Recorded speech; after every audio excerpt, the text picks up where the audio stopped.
जय माता दी। आज मैं काफी सारे लोगों को देख रहा हूं कि बड़ी समस्याओं का सामना कर रहे हैं और मैं चाहता हूं कि लोग समस्याओं से बाहर निकलें और अपने जीवन को खुशहाल बढ़िया से बनाएं। और हम देखते हैं कि बड़ी भारी संख्या में लोग गुरु के साथ जुड़ना चाहते हैं, उनकी कथा को सुनते हैं और उन कथा से हमें क्या प्राप्त करना है या गुरु की महिमा क्या है। गुरु की कृपा जिसकी प्रशंसा साक्षात नारायण करते हो, जो नारायण की कृपा से गुरु की नियुक्ति होती है, गुरु के दर्शन मात्र से आधे से ज्यादा समस्याएं उसी क्षण खत्म हो जाती हैं, उसी क्षण खत्म हो जाती हैं। और जिस प्रकार से आज लोगों को मैं देख रहा हूं कि बहुत सारी समस्याओं का सामना कर रहे हैं, गुरु में तो वो अपार कृपा है कि गुरु के दर्शन मात्र से आपकी आधे से ज्यादा समस्याएं उसी क्षण खत्म हो जाती हैं। और जीवन में हमने ये चीज देखा है कि अगर गुरु बढ़िया और स्वच्छ सुंदर भाव से, गुरु के पास में माया का प्रभाव नहीं पड़ता है। आप 10 मिनट में गुरु के पास 10 मिनट बैठेंगे तो वहां पर आपको माया का प्रभाव, साक्षात नारायण की माया के प्रभाव से भी आप दूर रहेंगे। और अगर सच्चे भाव से उस गुरु की कृपा आपके ऊपर हो जाए तो निश्चित सी बात है, इस कलयुग काल में आपकी समस्त समस्याओं का निदान हो जाएगा।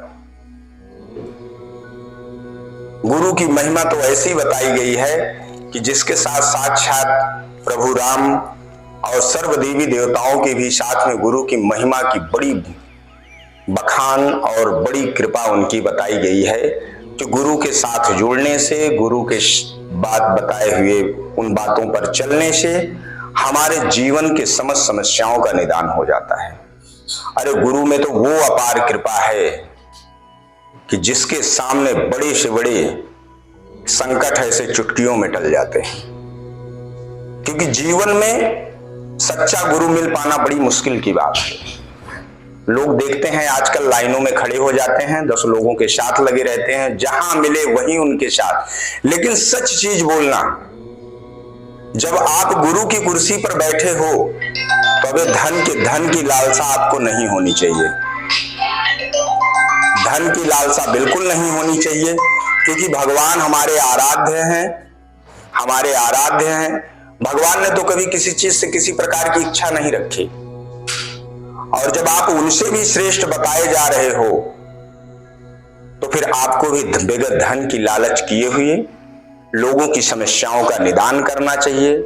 लोगों की समस्याओं के साथ में जो भी दिक्कतें हो रही हैं, आज क्या है, कहा जाता है कि मनुष्य जब वैकुंठ धाम को प्रस्थान करता है तो जाते जाते हम लोगों को एक सीख देकर जाता है,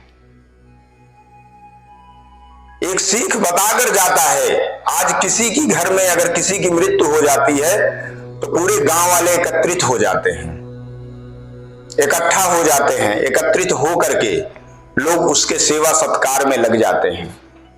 उसको स्नान कराना, उसको साबुन तेल लगाना, लोग सब मिलकर उसकी पूरी तैयारी करते हैं।